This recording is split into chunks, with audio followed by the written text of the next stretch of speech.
Well, there are four ways to make sparkling wine. Firstly, by carbonation. After primary fermentation, carbon dioxide is bubbled into the wine. It is the same method we use to get bubbles into soft drink. It doesn't produce very high quality sparkling wine, however.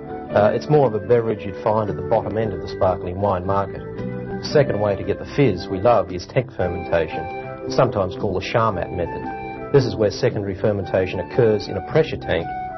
In the transfer or bottle fermentation method next, the base wine is bottled with the addition of sugar and yeast. After this secondary fermentation, the filtering and the sparkling wine is transferred to a clean bottle. In methode champenoise, the wine undergoes secondary fermentation in the bottle, and it is never transferred or removed from that bottle.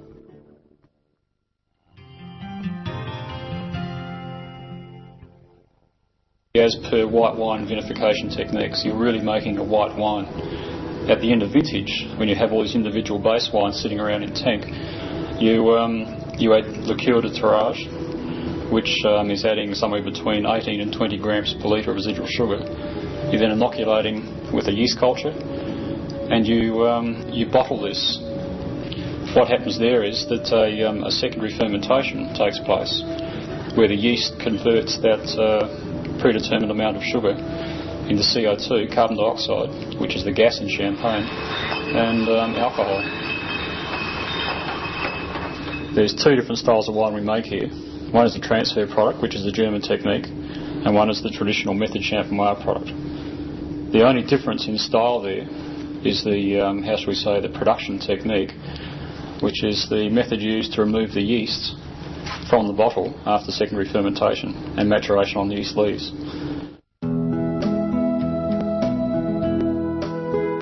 If we just have a brief look at a bottle of champagne which is sitting there aging on yeast leaves, getting ready for disgorgement. In the transfer process, that entire bottle is basically just picked up, put on a bottling line, is taken to a special machine. The crown seal is then pierced with a spear, and overpressure is applied, and the wine inside the bottle, yeast and all, is effectively pumped to a pressure tank. From there it is clarified and rebottled in new glass.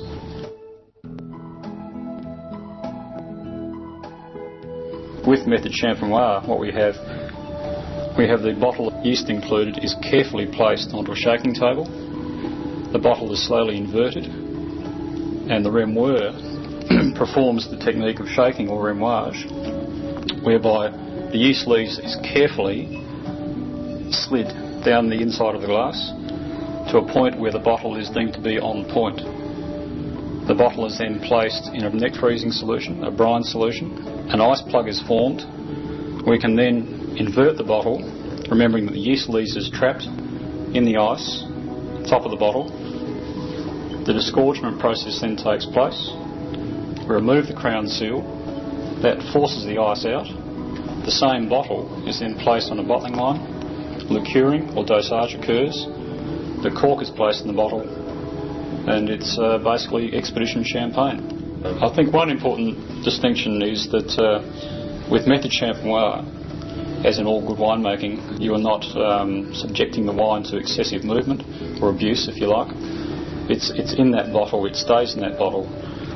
There's no pumping going on, you're not transferring to a pressure tank.